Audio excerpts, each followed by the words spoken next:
मान्यवर जी प्रणाम। जी मैं अक्षय ग्वाला अयोध्या से।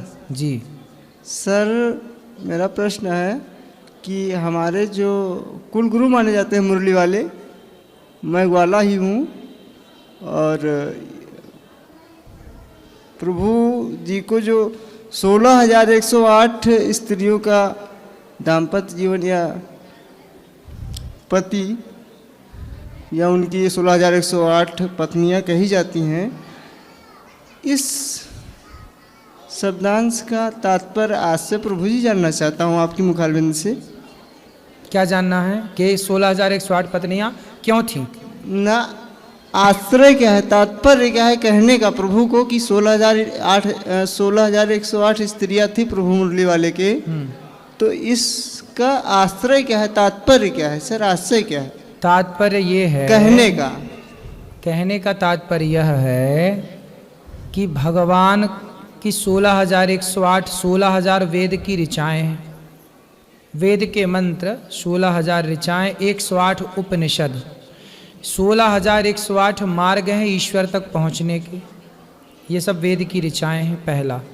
दूसरा, 16,108 पत्नियों के पति हैं भगवान। अच्छा ये बताओ जी, आपके पति कौन हैं? मेरे पति कहें या पिता कहें या ईश्वर कहें, वो मुरली वाला है मेरा। पति मतलब तुम हो एक अगोचर सबके प्राण पति, यस है ना जी। अपन सब आरती गाते हैं कि तुम हो एक अगोचर सबके प्राण पति। जो प्राणों की रक्षा करे वो पति। पति मतलब जैसे राष्ट्रपति, सबका पति है राष्ट्रपति जी। पारक्षण धातु से पति बनता, जो रक्षा करे वो पति है। राष्ट्रपति रक्षा करता है राष्ट्र की, सेनापति रक्षा करता है सेना की, तो सेनापति। उसी तरह भगवान सबके प्राणों के रक्षक हैं, इसलिए भगवान प्रत्येक जीव के पति हैं, रक्षा अर्थ से जी सबके पति हैं। तो तुम हो एक अगोचर सबके प्राणपति, तो केवल 16,108 नहीं, इस धरती पर चींटी से लेकर हाथी तक जो है, आप भी मैं भी इतने सब भी सबके पति भगवान ही हैं। पति मतलब रक्षक। सर वो ये तो बात समझ में आई, लेकिन सर स्त्रियों की दृष्टि श्रेणी से क्यों तुलना की गई है 16,108? स्त्रियों के वो देखो, जो भगवान राम थे ना, भगवान राम सीता से कर लिए ब्याह, पर सीता की अन्य जो सखियां थीं जनकपुर की, और 14 वर्ष के दौरान जिन जिन ने राम को देखा, कुछ स्त्रियां राम को देखकर ऐसे, जैसे मीरा ने भगवान को पति रूप में चाहा जी, ऐसे ही बहुत सारी स्त्रियों ने राम को पति रूप में चाहा। लेकिन राम सबके पति नहीं बन सकते थे क्योंकि मर्यादा पुरुषोत्तम थे। तब उन स्त्रियों की कामना, अब चूंकि भगवान है कामना पूरी भी करनी है, तो उन राम को त्रेता में द्वापर में कृष्ण बनकर आना पड़ा और उन सभी सखियों के पति बनकर उनकी पिछले जन्म की इच्छा को पूरा करना पड़ा। इसलिए गोपियां भगवान को पतिम में कुरुते नमः, पति के भाव से भजती थी। ठीक है जी। और कोई प्रश्न? सर आया हूँ इतने दिनों बाद भाग के, तो बहुत खूब टीवी पे देखा आपको, बहुत खूब सुना आपकी, तो मैं कहा चलो अब चलता हूँ। खुश रहिए जी। जय श्री राधे, जय श्री कृष्ण। जय श्री कृष्ण।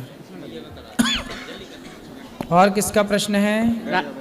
जी राधे राधे महाराज जी। मैं दिल्ली से आई हूँ, मेरा नाम सुमन है। भगवान अपने भक्तों को दुख क्यों देते हैं? जितना भगवान राम को न मानते मारे हैं, काहू, सुनो मैया आपका प्रश्न हो गया। राम न मारे काहू को, पापी नहीं आराम, आप ही से मर जाते हैं कर कर खोटे काम। भगवान किसी को दुख नहीं देते, को न काहू को सुख दुख कर दाता, निज कृत कर्म भोग सब भ्राता।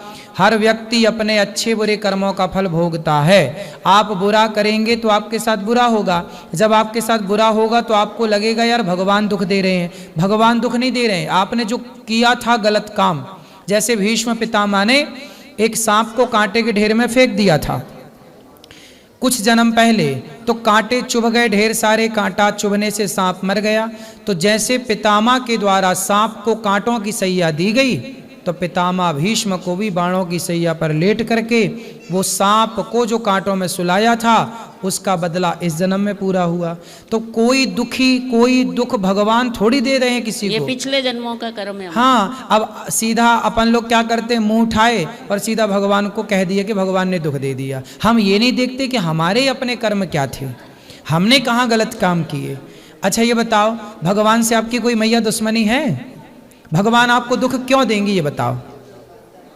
नहीं, जो पाप करते हैं उनको तो सुखी रखते हैं, और जो नहीं, इस ऐसा जन्म आप कह में- रहे, ऐसा है आप कह रहे हैं कि जो पाप कर रहे हैं वो सुखी है। नहीं, दुर्योधन ने पाप किया, द्रौपदी के कपड़े उतरवाए, लेकिन वो सुखी थोड़े दिन तो रहा। पांडव वनवास चले गए, वनवास 12 साल, 1 वर्ष का अज्ञातवास, 13 साल सुखी रहा दुर्योधन। द्रौपदी के कपड़े उतारने के बाद 13 से 14 साल सुखी रहा। 15वें साल तो द्रौपदी के कपड़े में हाथ लगाया ना जिस दिन, उस दिन से 15वें साल में सर्वनाश होना स्टार्ट हो गया। ऐसा पर 15 साल तक तो यही लगेगा देखने में, यार ये पापी आदमी बड़ा तरक्की कर रहा। मैया, पाप करने वाले कुछ महीने कुछ वर्ष ही दिखते हैं कि हाँ ये बढ़िया है, लेकिन उनका अंत बड़ा बुरा होता है, सर्वनाश होता है। अंत हमने तो नहीं देखा ना। क्यों? कैसा अरे होगा। आप देखो ना देखो, पर होता तो है। ईश्वर के घर देर तो है, अंधेर नहीं है। लेकिन ये बताओ, दूसरा पापी है पुण्यात्मा, उससे आपको क्या? आप बताओ कि आप दुखी हैं तो भगवान को दोष क्यों देते हैं? हम दूसरे के पाप पुण्य के ठेकेदार क्यों बने? अपना देखो ना कि आप कितने पाप और पुण्य करे बैठे हो। आप बताओ, आप दुखी हो कि सुखी हो? हम तो संतुष्ट हैं, हमें कोई वो नहीं है, लेकिन कोई काम नहीं होता ना तो फिर मन में ये बातें आती हैं। तो काम नहीं होता तो काम कर लो, इसमें भगवान सब काम करने आएंगे। तुम्हारा झाड़ू पोंछा सब भगवान करें हैं? नहीं नहीं, ये बात नहीं कह रहे। फिर क्या? बताओ। हाँ। बच्चों की शादी नहीं हो रही, बच्चे इतने बड़े बड़े होते जा रहे हैं। कितने साल के हैं? 30 से ऊपर हो गया बेटा। बेटा क्या काम करता है? बेटा जॉब करता है। कितना कमाता है? ये तो पैकेज होता है ना, उसका हिसाब कितना होता तो बताओ, मैं चुरा थोड़ी लूंगा। कितना कमाता है? है। यही 13-14 लाख। तो इतना अच्छा कमाता फिर भी शादी नहीं हो रही है? नहीं हो रही। तो उसको बताना चाहिए, साल में इतना पैसा कमा रहा है। साल में कि महीने में? साल में। अब बताओ, 40 लाख रुपया कमा रहा है साल का, फिर भी शादी नहीं हो रही है? भैया अपना नंबर दे दो, अभी हो जाएगी 1 हफ्ते के अंदर। अभी देखो यूट्यूब पे सब सुन रहे हैं कि 40 लाख कमा रहा मैया का नहीं, छोरा। 40 लाख नहीं बोला मैंने, 13 बोला है साल का। अच्छा हाँ, 40 नहीं बोला मैंने, 13-14 ऐसे बोला। ठीक है, हाँ। इतने में भी हो जाएगी। हाँ। कहाँ नंबर दें? हैं? कहाँ पर लिखवाएं? आप अपना नंबर बोल दो, मोबाइल पे ऐसी यूट्यूब पे आ जाएगा, अपने आप नहीं। छोरियों के फोन आने लग जाएंगे। यूट्यूब पे नहीं मैं बोल। राधे राधे।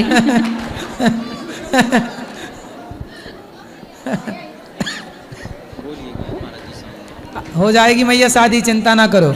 बेटे से बोलना पीपल की पूजा करे, सवेरे जल चढ़ाया करे, शाम को दीपक जलाया करे पीपल में। पीपल में शाम को दीपक देसी घी का और सुबह जल।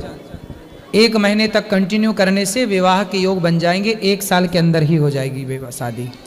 ठीक है? जब ब्याह हो जाए तो बहू को, दुल्हा दुल्हन को दोनों के लेके आना, बेटा बहू को। ठीक है?